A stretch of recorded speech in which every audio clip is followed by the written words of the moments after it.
On the internet, there is a lot of content videos about how it works. We explain you entanglement, superposition, interference, and a lot of other concepts.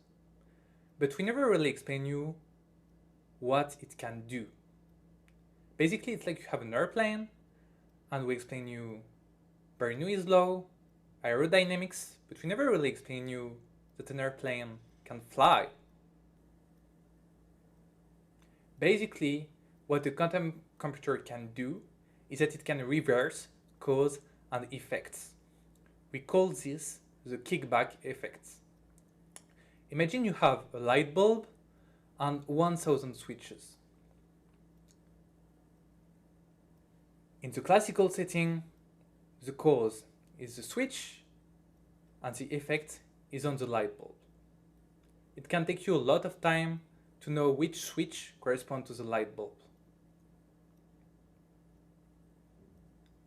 In the quantum setting, the cause is a light bulb and the effect is on the switch.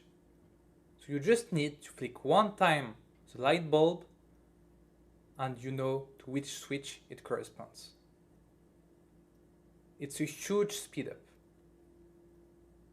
The first time I saw this, it blew my mind. We can do this thanks to a quantum operation that is called Hadamard. We can think it's hard to implement Hadamard in real life, but it's not. I mean, it's okay, we can do it. You can then ask me, why are we not doing it in real life then? And my answer will be that there is other parameters in real life than the switches and this light bulb. There is also noise, for example. And so there will be a lot of kickback effects and they will cancel each other. And we will not have the effect we want, so between the light bulb and the switch. However, thanks to mathematicians and physicists, we found some subtle ways to use these effects and found really useful applications in real life, such as the factorization of number. You may not realize, but the factorization of number is huge.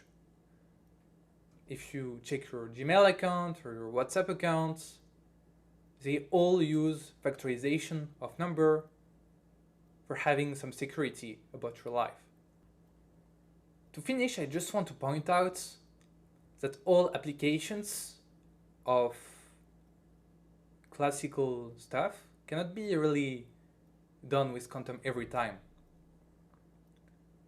I mean, there is factorization, for example, but most of the time, quantum is not useful. For two reasons. The first one is the problem with this noise, all these different kickbacks that you must handle. And the second one is like, it's not always useful to have these kickback effects.